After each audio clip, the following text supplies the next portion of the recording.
Saúde mental nos condomínios. Você sabia que a carga psicológica e a bagagem psicológica que você carrega para dentro dos condomínios pode influenciar muito na convivência com seus vizinhos? Vamos descobrir isso no episódio de hoje.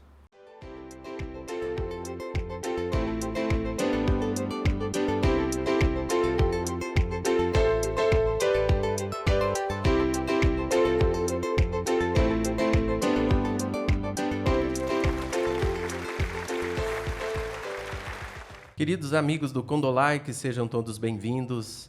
Estamos aqui no dia de hoje para falar um pouco sobre saúde mental nos condomínios.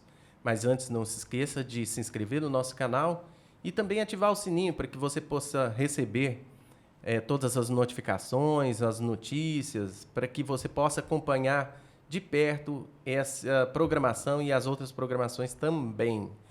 Bom, estamos aqui hoje com a nossa querida Moab, que trabalha na administradora Fênix.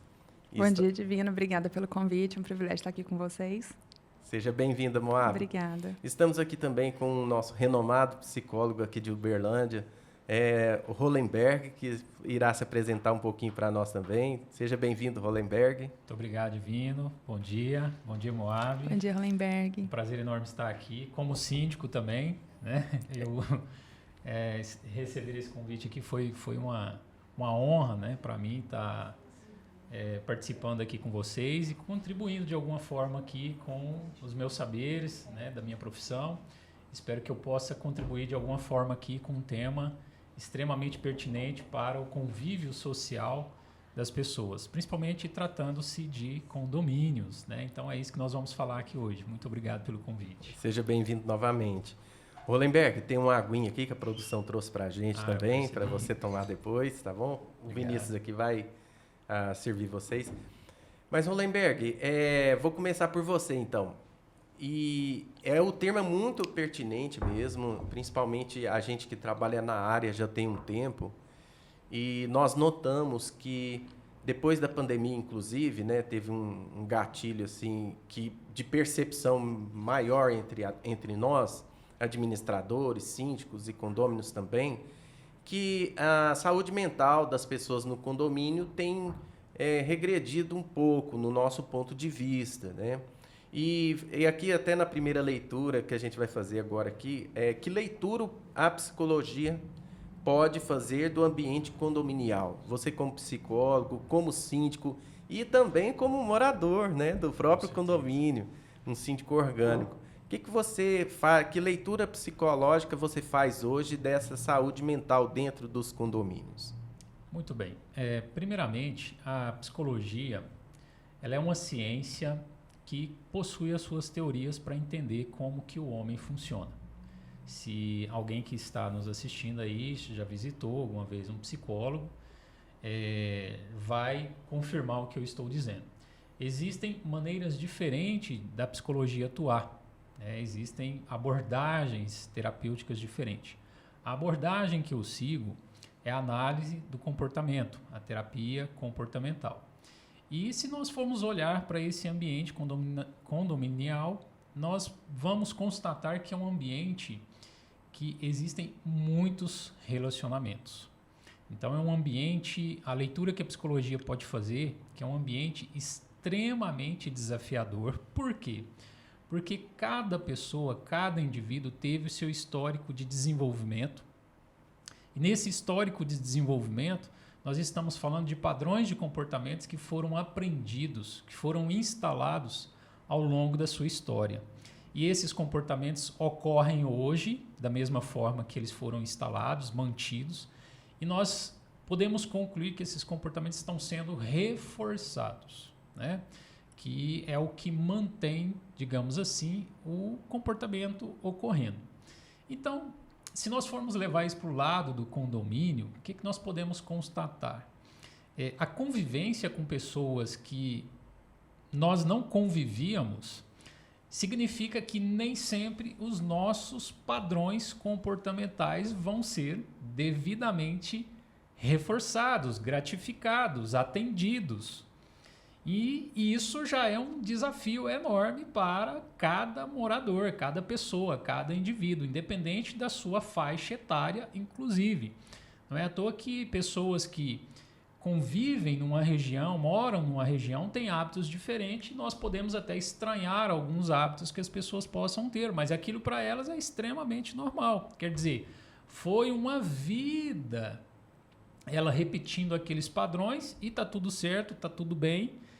Porém, quando se trata de conviver num prédio, conviver com diferentes etnias, diferentes culturas, isso torna um desafio enorme, porque pode ter aí um choque de realidade. Uma pessoa quer ter um animal de estimação de um tipo, outro quer ter outro tipo de pet, outro quer ter um hábito diferente de ouvir músicas, o outro quer gritar cantando no banheiro. E por aí isso vai se tornar um ambiente extremamente frutífero para a psicologia olhar, analisar e identificar um monte de gaps passíveis para as pessoas identificar que alguma coisa precisa ser feita. E se eu puder complementar ainda, né, essa resposta, Divino, eu diria o seguinte. Tá aqui a Moab, que também está na linha de frente do relacionamento, né? Ajudando nós aí. Mas o que acontece? Quando nós estamos falando praticamente dessa rede de relacionamento, desses desafios que nós estamos enfrentando, de morador que traz uma cultura diferente a cada momento, né? no nosso convívio, nós vamos nos deparar ainda com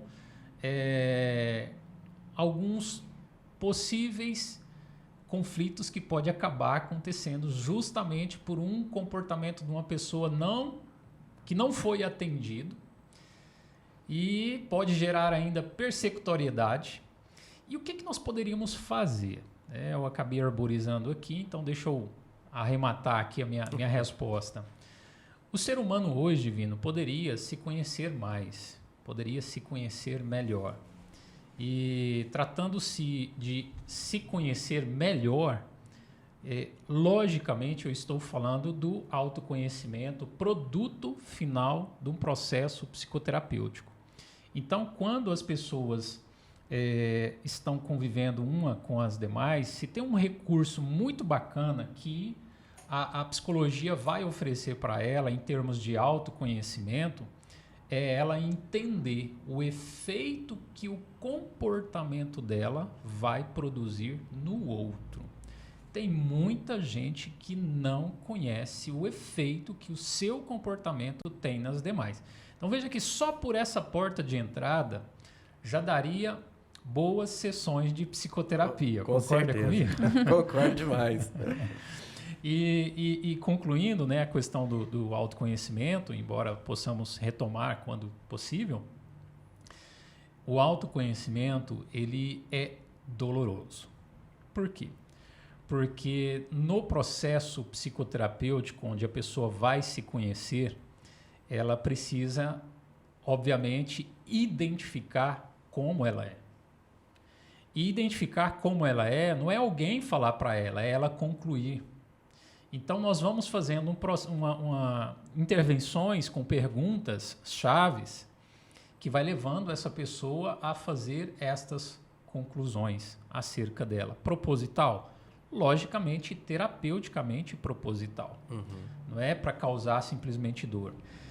E por que dói? Porque a pessoa pode identificar que ela está sendo arrogante, que ela pode estar sendo covarde, que ela está sendo abusiva, que ela está sendo preguiçosa, que ela está sendo egoísta, chantagista, e não é qualquer um que está apto a concluir isso numa manhã, numa tarde, numa noite, para fazer mudanças na sua própria vida.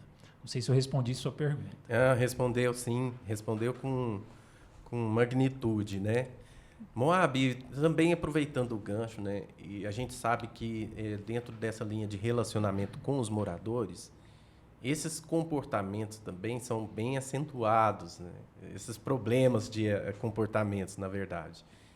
E você, como uma gestora de relacionamento, qual que é a leitura que você faz desse imediatismo que as pessoas têm de resolver os problemas? Porque, como o Hollenberg falou, às vezes olhar para dentro de você mesmo para que você consiga identificar quais são esses problemas pessoais seus.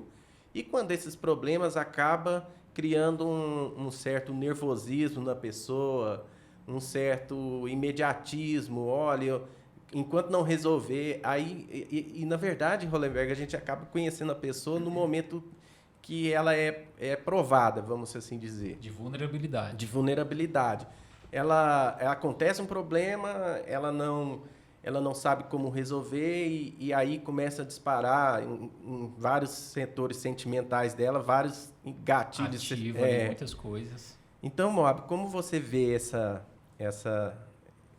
questão aí dos relacionamentos? Então, até puxando um gancho mesmo de tudo que o Hollenberg falou, é muito interessante, assim, para a minha percepção, ouvir essas coisas, né? Porque quando chega para mim alguma demanda, o que eu acho mais desafiador é identificar exatamente o cerne da situação.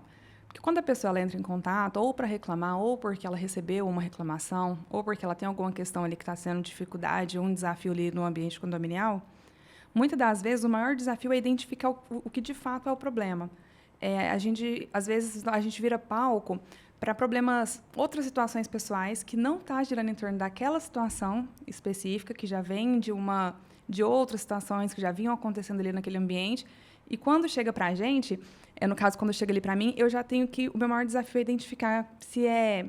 Porque a gente tem que trabalhar nas duas linhas, né? Tanto de cumprir com as normas, né? E com o que é a expectativa ali que o condomínio espera de todos os condôminos, tanto quanto de resolver a situação específica daquele contexto. Então, é muito complicado porque a gente tem esse desafio de saber se é isso mesmo. Chega uma reclamação, às vezes, que não é o problema não está sendo aquele. A pessoa, às vezes, está procurando uma situação ou ela não está sabendo lidar com outra situação que já vem acontecendo. Então, o que eu considero desafiador nesse contexto da pessoa ter uma dificuldade ali com identificar, eu acho que essa é a palavra, é a pessoa identificar o sentimento dela, ela identificar o que é a motivação dela por trás daquela reclamação, ou se aquela é de fato a reclamação dela, para não se reportar. Então, a gente tem que fazer um trabalhinho ali meio investigativo para saber se é aquilo ali mesmo, para poder resolver de forma definitiva o problema. Agora, em relação ao imediatismo, eu acredito que hoje é o nosso maior desafio, né? O imediatismo. As pessoas, acho que toda a tecnologia trouxe isso. Então, hoje as pessoas elas querem para agora. Então, elas não querem entender prazos. E, lógico que não é geral, né? São casos e casos. Mas, no caso assim, de maioria, as pessoas elas não querem mais cumprir prazos, elas não querem mais entender. Porque se tem um WhatsApp e ela está enviando aquela solicitação imediata, por que a resposta não pode ser imediata? Se ela abre um ticket de solicitação e eu já recebi esse ticket, por que eu já não posso responder aquilo de imediato? Porque a sociedade está acostumada, ela está buscando isso. Está todo mundo no 2.0, né? Então, é um desafio. Mas é isso, é explicar prazos, tentar trazer a pessoa para o contexto da ordem, né, das regras, e aplicar o que é a expectativa que o condomínio tem para aquelas situações. É justamente isso, né? A pressa é inimiga da perfeição também. É um ditado bem certo. Verdade. E Hollenberg, voltando a uma outra pergunta para você aqui, você tocou em relação à questão das pessoas trazerem uma bagagem psicológica, né, durante a vida e quando ela se vê dentro de um condomínio, quando ela muda para um condomínio, ela começa a perceber que aquela bagagem psicológica dela em sociedade pode ser favorável ou desfavorável. Exatamente. E a gente sabe, é bem conhecido no nosso meio de condomínio, que a grande dificuldade, principalmente na cidade de Uberlândia, e falando agora de Uberlândia, é que muitos moradores que são filhos de pessoas que moravam em casas e não moravam em condomínios. E aqui eu vou partir para a terceira pergunta que eu acho mais pertinente. Quais os desafios o síndico, bem como os administradores, podem enfrentar na gestão de conflitos e que impactos isso tem sobre a saúde mental dos moradores? Sim. A Moab até falou uma questão aqui, da questão relacionada ao imediatismo. Veja bem, se você está no trânsito, você já deve ter presenciado isso ou talvez até ter sido uma das vítimas, né? Se você está no trânsito e percebe um motorista na sua frente, você está num sinal esperando ele abrir, um sinaleiro, um semáforo. Quando ele abre, a pessoa da sua frente leva 4 segundos para começar a deslocar o carro. Se a pessoa de trás, quer seja você, quer seja outra pessoa que você está vendo, buzina ou tem algum tipo de reação adversa ali naquele contexto, pode ter a certeza. Não é apenas o semáforo, não é apenas a suposta lerdeza daquele motorista da frente que está produzindo aquela reação naquela pessoa. Isso sinaliza que aquele indivíduo que se demonstrou irritado já estava com outras coisas a mais na vida dela que estava propiciando as fontes de motivação para que a pessoa tivesse aquela reação ali. Então, levando isso para dentro do condomínio, nós temos inúmeras situações. Cada um tem os seus problemas, cada um tem os seus quadrados, né? E quando nós vamos conviver em conjunto ali, isso pode acabar ressoando na dificuldade do outro, acabar se tornando um estressor para o outro. E se tem uma coisa favorável para produzir estresse, frustração nas pessoas, é quando você quer executar uma tarefa e você é devidamente interrompido, quer seja por agrúrias, intempéries do ambiente, quer seja por interrupções de outras pessoas, quer seja uma falha no equipamento que você está manuseando, isso causa irritabilidade. Então, no ambiente de condomínio, o que muito pode acontecer, principalmente para o síndico, até mesmo para os administradores, é uma forte demanda, né, de tudo quanto é espécies de demandas, pode acabar surgindo, para que vocês tenham que resolver. E aquela pessoa que já está aparecendo com a demanda, pode ser que ela também já esteja passando por outros estressores que motivou ela a ter aquele tipo de conduta com vocês. Ter muita sapiência nesse momento, um bate-papo como esse que nós estamos tendo aqui, leituras acerca de relacionamento humano, fazer um processo psicoterapêutico também para se entender que o outro também tem essas possibilidades de externalizar as suas angústias, os seus estresses, enfim, claro, com cautela, com sabedoria, com sapiência, de tal forma que isso não massacre o outro, não massacre os demais, né? Entender, por exemplo, que ao ser abordado por um síndico, ao ser notificado, aquele síndico, a administração da empresa está procurando uma ação, uma intervenção para resolver um problema que pode se tornar um terremoto daqui a uns dias, daqui a uns minutos, daqui a algumas horas. Então as pessoas poderiam começar a compreender o quão rico é esse trabalho, o quão pertinente é. Se você me permite, eu acho muito bacana uma coisa que eu pude encontrar até mesmo enquanto síndico, né? Que é uma forma muito legal que vocês têm para fazer a administração desses conflitos, dessas situações desafiadoras que surgem dentro do condomínio. Ou seja, desencorajam o síndico de ir lá, bater na porta daquele inquilino, morador, proprietário, quem quer que seja, e falar, você está incomodando. Você está fazendo por quê? Porque gera persecutoriedade. E o simples fato de já ter uma empresa, aí a importância, você que está nos assistindo, a importância de você saber o quão importante desculpa a redundância, ter uma empresa que faz a administração, porque existem um monte de estratégias que ela vai implementar a favor de desconstruir essa persecutoriedade. E cada dia, um dia pode ser comigo, outro dia pode ser com outro vizinho, outro dia pode ser com você que está nos assistindo.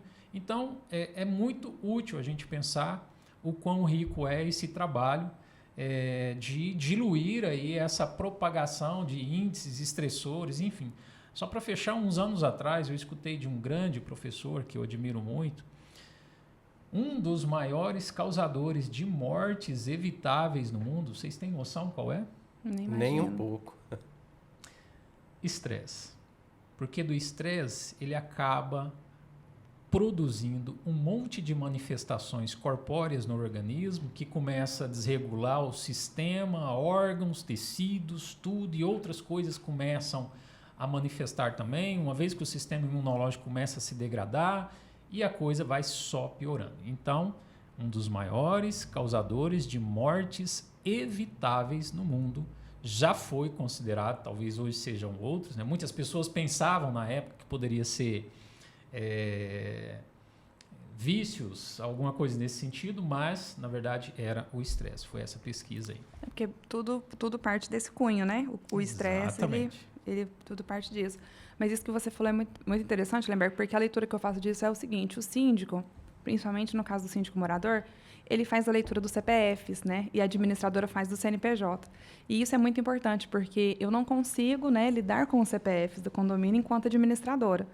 Então, quando tem uma demanda no condomínio, a gente precisa lidar com os CPFs, essa perspectiva do síndico é muito importante, porque ele vai passar para nós a demanda e falar, olha, determinada unidade com uma situação X está tendo um problema com uma outra unidade que é um perfil Y, e diante desse conflito o desafio é esse. Então, como eu vou tratar o CNPJ ou o condomínio, eu ter essa informação, né, eu ter essa perspectiva aí de perfis, de como lidar com as unidades, com os moradores, para poder ali ajudar nesse conflito, é muito importante.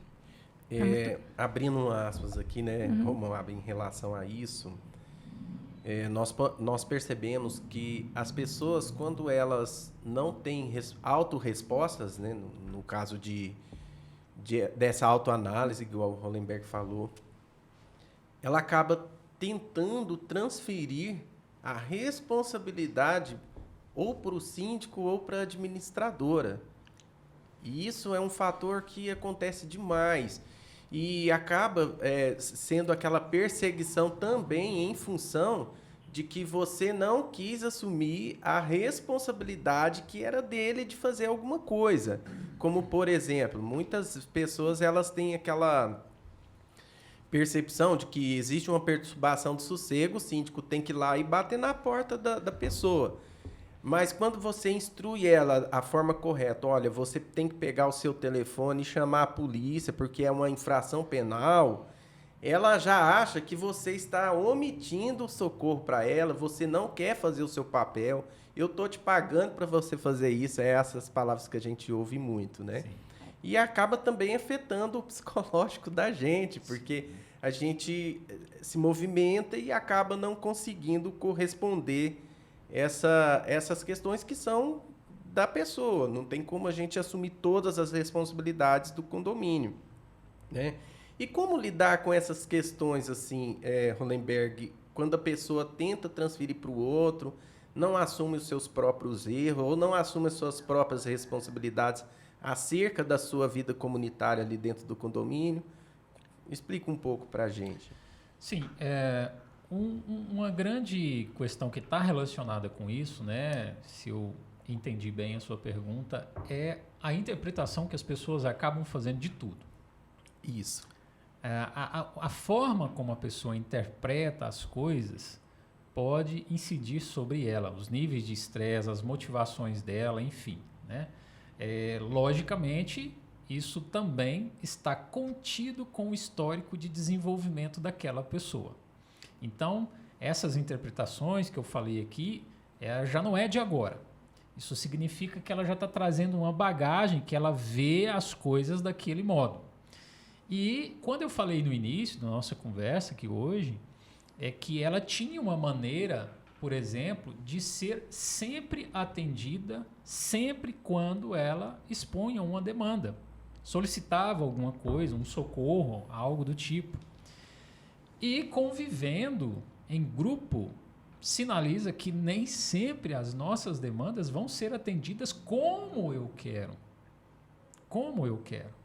E então, para que nós possamos melhorar a forma de entender isso, é necessário aproximar-se do síndico, aproximar-se das orientações, das instruções que pedagogicamente a administração do prédio, do condomínio, pode acabar oferecendo, dos bate-papos, disso, né, que você está nos ouvindo agora, né, num canal como este. O quão rico é você poder colher um pouquinho disso durante uma realização de uma tarefa na sua casa. Você está ali, você pode escutar uma coisa que possa fazer sentido para você e você começar a ver o mundo em outra perspectiva.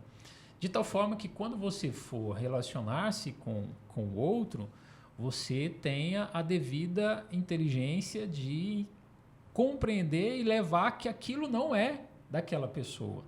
Ela pode te ajudar, se for da estirpe dela, se for da alçada dela, mas às vezes o que ela vai te oferecer é falar, não, você precisa fazer isso, isso e isso.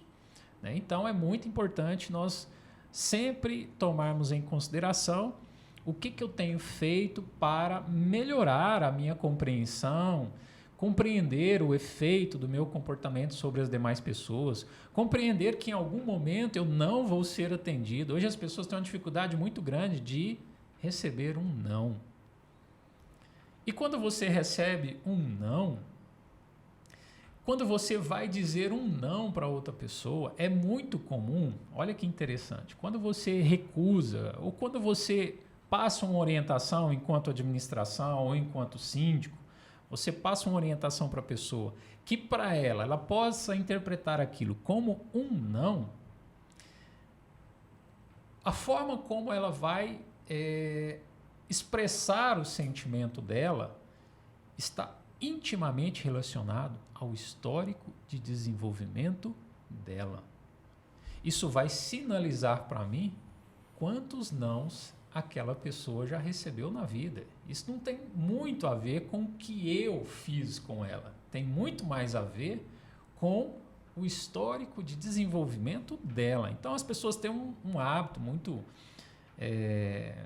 até um tanto quanto hostil de levar para a perspectiva de que eu não posso dizer não para outra pessoa, que eu vou magoar a outra pessoa. Se a outra pessoa se magoar, isso diz respeito à quantidade de nãos que ela recebeu. Então, isso diz respeito mais sobre ela do que sobre você.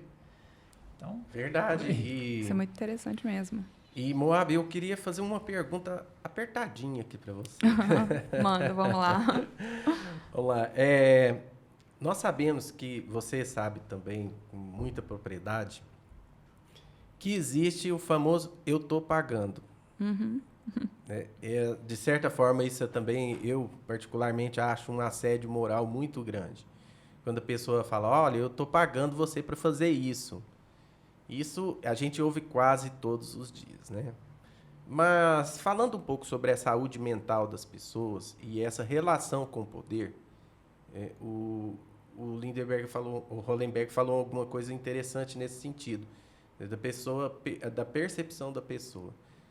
O que você acha, qual que é o seu pensamento em relação a isso? O comportamento das pessoas quando ela não sabe lidar não tem uma intimidade da relação com o poder. Porque quando você paga alguma coisa, você acha que pode tudo, mas não é bem assim. Eu queria que você falasse um pouquinho sobre isso, como é que funciona a cabeça, qual a sua percepção, na verdade, sobre essas situações. Essa linha de frente. Essa linha de frente. Então, para estar na posição que eu estou, é quase que assim, é uma regra. Eu estou condicionada a entender que isso não é pessoal. Então, na minha área de relacionamento, o maior desafio é a comunicação. Por quê? Porque as pessoas, elas...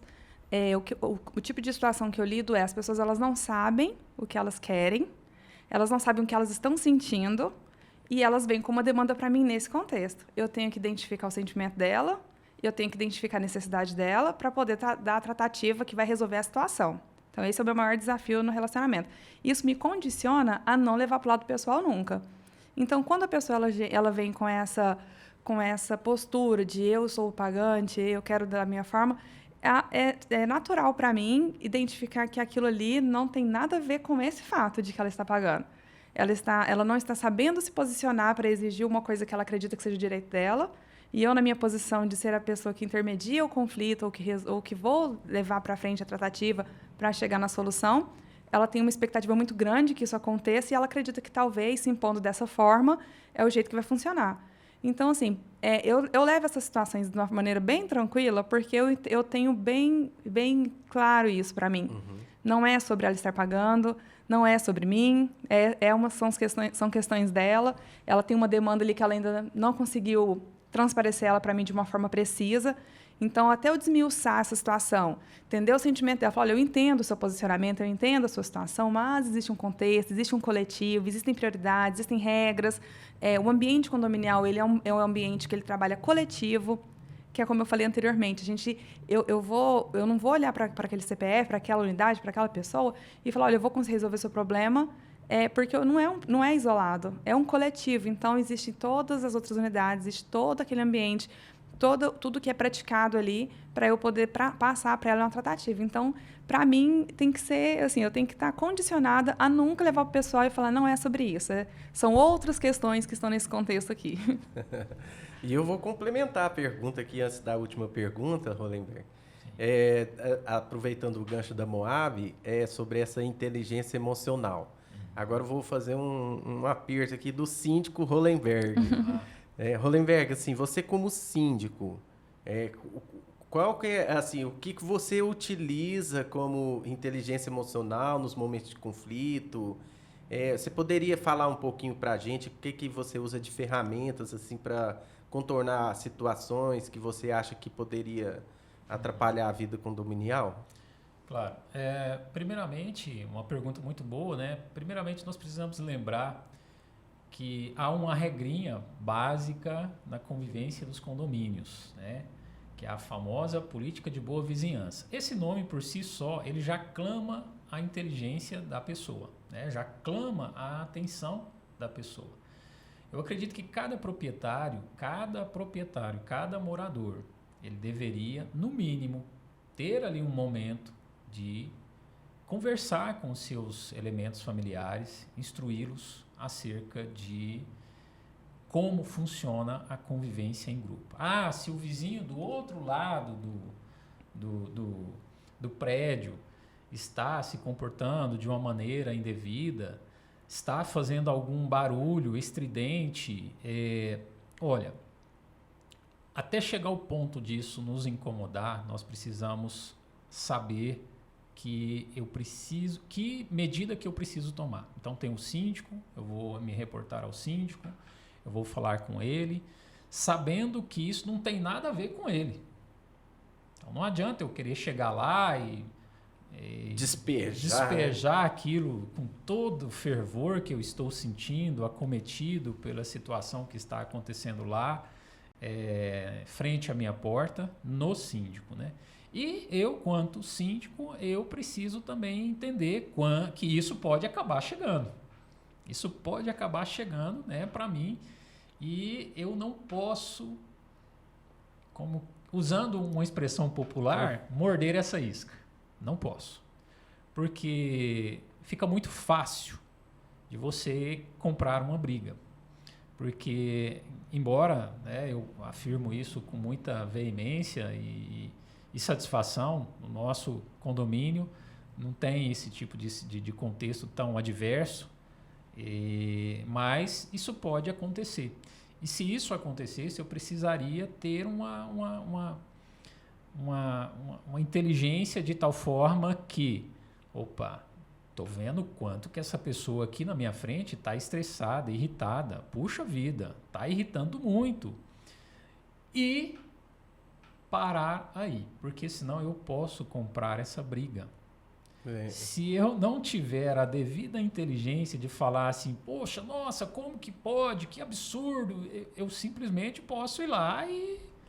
Você falou uma coisa muito importante aqui, Hollenberg, que normalmente alguns condomínios, quando tem um síndico e já tem uma certa cultura, as pessoas já moram ali 2, 3 anos, elas já têm aquele costume. Sim. Então, o problema maior é quando vem os inquilinos de outros condomínios, de outra cultura que você não conhece, Eu como síndico também já pude perceber várias vezes que isso incomoda as pessoas. Sim. O desconhecido incomoda a paz das pessoas. Olha, entrou um inquilino novo, eles ficam todos de antenas em pés e não sabem ali o que... Olha, quem é essa pessoa? Qual comportamento ele vai ter? Exato. Às vezes a pessoa é um pouco mais espontânea e ela já acha que ele é agressivo. Sim. Então, as pessoas não sabem ter essa leitura, né, do novo também. Exato, E acaba tirando a parte de inteligência emocional, a parte de saúde mental das pessoas. Sim. Porque tem pessoas que eu vejo que elas se instabilizam por muito pouco. Sim. Ela ouve um barulho, tem gente, a gente que está muito acostumado com isso, tem gente que ouve um barulho e acha que é um ladrão, toda vez que ouve um barulho diferente. Exato, exatamente. Então, isso pode acontecer. Você falou outra coisa aí que dessa questão do modo como falar. Hoje, basicamente, dentro da literatura, principalmente a literatura analítico-comportamental, que é a minha especialidade, nós enxergamos 3 formas de nós comunicarmos com as outras pessoas. E eu digo isso com base na minha experiência clínica, na minha experiência acadêmica, enfim, com muita veemência, a frequência de vezes que comportamentos assertivos no nosso país são confundidos com comportamentos agressivos. Então, uma fala direta, olha, isso me aborreceu sim, isso aconteceu mais de uma vez, isso de fato foi exagerado, mas a pessoa está sendo clara, a pessoa está sendo assertiva, ela está sendo sincera, quer seja para o síndico, quer seja para o vizinho que foi questionar ele, está acontecendo isso, apareceu esse ruído aí, o meu carro ficou aqui. Cara, você perguntou, você vai ouvir a resposta. E se a pessoa foi direta com você, ela está sendo assertiva, ela não está sendo agressiva.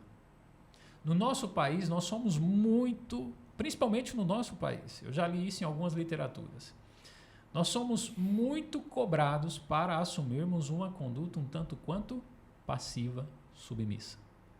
E quando nós precisamos ser assertivos, nós somos punidos. Porque aí o outro vai interpretar, já entra no modo estresse e já começa um conflito. Então, por isso que as estratégias utilizadas pela administração do condomínio, que passa para o síndico, para administrar esse conflito, ter uma pessoa aí no back-office para receber exatamente essas demandas, isso é muito inteligente, isso é muito positivo, porque vai diluindo cada vez mais essas possibilidades de propagação. Mas a inteligência emocional, que tanto se fala, né, no mundo hoje, dentro da nossa abordagem, não vou entrar em tanto detalhe aqui, senão nós passaríamos praticamente o dia todo conversando, embora que é um assunto que eu amo conversar. Mas é uma maneira que a pessoa poderia simplesmente reconhecer o seguinte: quais padrões de conversas que eu tenho em mim que revelam um padrão? Eu tenho uma tendência de me comportar assim, assim, assado. Quando eu falo, a maioria das pessoas que convivem comigo tende a bater continência. Olha, isso dá inúmeras análises. Será que essas pessoas que estão convivendo com você estão vivendo oprimidas por bater continência, por concordar com você? Que espaço que você está dando para essas pessoas realmente serem mais livres, autônomas? Enfim, conversaríamos muito sobre isso aqui. Não sei se deu para responder isso. Deu sim. Eu vejo muito isso quando as pessoas querem abrir alguma reclamação, nesse sentido de ter essa dificuldade em deixar claro que a intenção é ser assertivo. Sim. E existe um medo, né, de Sim. parecer agressivo, e às vezes a gente escuta mais a justificativa do porquê. Olha, não é pessoal, a pessoa Exato. Justifica, fala maravilhas daquele vizinho, Exato. Mas eu gostaria de reclamar que tá ligando o secador, tá colocando a máquina para bater roupa meia-noite. Sim. Então, assim, a gente vê que tem essa dificuldade mesmo em querer em identificar, em deixar transparente, né, a assertividade. Exatamente. Ela tem essa dificuldade porque já vem seguido de um monte de justificativa porque está abrindo uma reclamação que é simplesmente direito dela. Ela mora ali, a outra pessoa está infringindo regras, ela tem o direito de reclamar, E às vezes ela tem dificuldade em exercer esse direito porque ela tem medo de passar essa imagem de agressivo. Bom, aproveitando o gancho que você já está falando, vou fazer uma pergunta para você e depois vou estender ela para o Hollenberg também, para a gente encerrar. O que nós podemos fazer para orientar melhor os moradores para que eles obtenham uma saúde mental melhor no condomínio? Quando a gente está falando de saúde mental, não é que a gente está atribuindo que tudo tem um viés assim, negativo Sim. da coisa, né? A gente sabe que existe necessidades, é igual aquilo que a gente já vinha conversando, são pessoas de contextos psicológicos, contextos sociais diferentes, financeiros, se juntam ali no condomínio e elas precisam viver bem, independente das suas diferenças. Olhando o condomínio como uma escola, né, social para que você possa se desenvolver melhor, né, no âmbito favorável para tanta diversidade, o que você hoje sugere para os moradores para que eles tenham uma saúde mental melhor no condomínio? Bom, eu falo assim, baseado mesmo nos desafios, né? Eu acredito que a comunicação e a empatia, a gente vê que são os viés ali que a gente precisa de... Tanto é que a gente trabalha muito em cima disso para que chegue, né, na melhor tratativa possível, na melhor resolução possível de cada situação.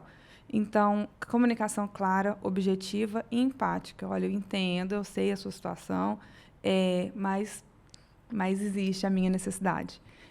E essa comunicação ela precisa ser clara. O pessoal precisa... eu acredito assim, que isso, tudo que o Hollenberg falou, principalmente relacionado ao autoconhecimento, está tudo ali. Se todo mundo partir desse entendimento de que eu preciso trabalhar o autoconhecimento, a solução está ali. Mas a gente sabe que isso seria um contexto perfeito, né? Não é a nossa realidade. Mas a gente trabalhando enquanto administradores para incentivar a melhoria na qualidade da comunicação das pessoas. Quando eu falo qualidade da comunicação, é assertividade na comunicação, é entender e falar e ser transparente em relação aos sentimentos que ela está e às necessidades e as demandas que ela tem. E associado a isso, empatia, porque ela está num coletivo, ela não pode pensar que existe só os direitos dela. Ela precisa entender bem os deveres e aplicar aquilo ali. E falando disso, eu lembrei de uma história aqui que eu vou contar. Um dia um construtor, ele sempre passava alguns condomínios para a gente. Um construtor pequeno, assim, normalmente ele precisa de muita ajuda nesse sentido. E ele sempre era muito rude, às vezes até chegava a soar falta de educação, hostil demais, toda vez, tipo assim, eu tô te dando condomínio, então eu posso falar o que eu quero. Uhum. E teve um momento que eu me posicionei de forma sincera para ele. Falei, olha, eu não consigo mais te atender porque você está tratando de forma inadequada os meus funcionários e eu não vou permitir isso. Eu prefiro perder. Inclusive, ele fez essa pergunta. Você prefere perder os condomínios que eu estou te passando? Eu falei, prefiro perder os condomínios que você está me passando. Uhum. E depois ele voltou, conversou comigo, pediu desculpas. Acho que ele teve um feedback de autoconhecimento ali que fez ele refletir. Desse dia em diante, nunca mais ele tratou mal a gente. Eu reconheço que ele tem um jeito diferente de conversar, mas tratar mal a gente ele não tratou mais. Você acredita nisso? Acredito, totalmente. Lembra que no início eu falei que as pessoas elas têm um modus operandi de vida que sinaliza que comportamentos e sentimentos foram instalados na vida dela a partir do seu histórico de desenvolvimento e isso foi sendo devidamente reforçado, modelado. E quando um indivíduo como esse se comporta contigo, ele começa a demonstrar claramente quem ele é. Ele não está reconhecendo o efeito do seu comportamento sobre as outras pessoas. E aí tem uma coisa que eu até estava conversando com o Vinícius agorinha. Eu tenho um livro que eu publiquei, está em fase agora de reedição, que chama-se Consequências, quando a vítima não é por acaso. Podemos marcar um outro. Com certeza, vamos marcar. Assunto super interessante, muito legal. E o que acontece? Então veja que este indivíduo aí, que procurava os serviços da Fênix, ele tinha um modo que ele sempre era atendido, independente do que ele fizesse. Só que isso começou a massacrar as pessoas com quem ele convivia. E foi necessário acontecer uma consequência diferente na vida dele para que ele observasse quem ele era, como ele estava sendo. E que consequência foi essa? A sua negativa. Quando você falou, não, desse jeito não dá para te atender, não consigo te atender. Ah, mas por quê? Você prefere perder? Prefiro perder. Por quê? O dinheiro que eu ganho não supre as implicações práticas, emocionais que você tem causado na minha equipe. Não supre. Então, quando as pessoas lidam com consequências diferentes, essas vão mostrar para elas quem elas estão sendo. Quem elas estão sendo. O que acontece é que em relacionamentos, dificilmente as pessoas são sinceras. Porque hoje nós somos punidos por sermos sinceros, por sermos assertivos. É um aborrecimento que o outro vai querer expressar, mas isso diz respeito a outra pessoa. Ah, eu não gostei de você ter falado aquilo. Olha, eu comi o seu bolo, mas seu bolo ficou um pouco pesado, tal. Ficou muito doce, ficou um pouco assim e tal. Eu gostava quando você fazia da outra forma. Pô, mas que coisa, a pessoa vem aqui na minha casa. Pô, ele foi sincero. Muitas vezes ainda, né, em relação a esse plano, ainda quer encontrar uma intenção que às vezes nem existe naquele contexto. Exatamente. Quer, verdade. Né, fugir desse cenário. Uhum. Se você pediu a opinião da pessoa, ela foi clara com você. Pronto. A gente teve na Assembleia agora, que teve uma senhorinha, né, que falou assim, você me desculpe, mas eu sou muito sincera, eu sou muito direta. Sim. Então, assim, tá chegando ao ponto das pessoas terem que pedir desculpa porque tá sendo sincero. Exatamente. Eu não estou falando do sincericídio, né? Porque isso acontece também. Mas é necessário a gente olhar por essa lacuna aí que nós teremos muito a ganhar. Certinho. Bom, pessoal, o papo tá muito legal mesmo. Tô gostando. Mas, infelizmente, a gente tem que encerrar porque o tempo, né? O tempo urge. Mas foi ótimo, Divino. Olha, eu quero agradecer, Moab, a sua presença aqui. Né? Agradecer também você, Hollenberg. E vou deixar vocês fazerem as considerações finais de vocês aqui para a gente encerrar. Combinado? Não, certinho, Divino. Eu que agradeço pelo convite. Obrigado, Hollenberg. Agregou bastante, foi muito construtivo tudo que nós falamos aqui hoje. E é isso, a gente continuar trabalhando, né, em prol de promover a saúde mental dentro dos condomínios, a melhoria na comunicação, para o bem-estar mesmo do coletivo, que é o nosso maior interesse. Sem dúvida. Eu que agradeço também. Para mim foi uma honra, uma oportunidade enorme estar contribuindo aí com esse trabalho, nesse pontapé. Parabéns pela iniciativa. Obrigado. Isso é muito útil. Você que está nos assistindo aí, Moab, muito obrigado também, tá? Excelentes contribuições. Obrigada. Acho que você colocou a pessoa certa na linha de frente para lidar com relacionamentos. Você que está nos assistindo aí, caso queira se entender mais, faça isso, procure se conhecer melhor, procure um trabalho psicoterapêutico, né? Você tem N oportunidades aí no mercado. Caso você queira conhecer um pouco mais sobre o meu trabalho, tem aí meu site www.hollenbergmartins.com.br, meu Instagram, @hollenbergmartins também.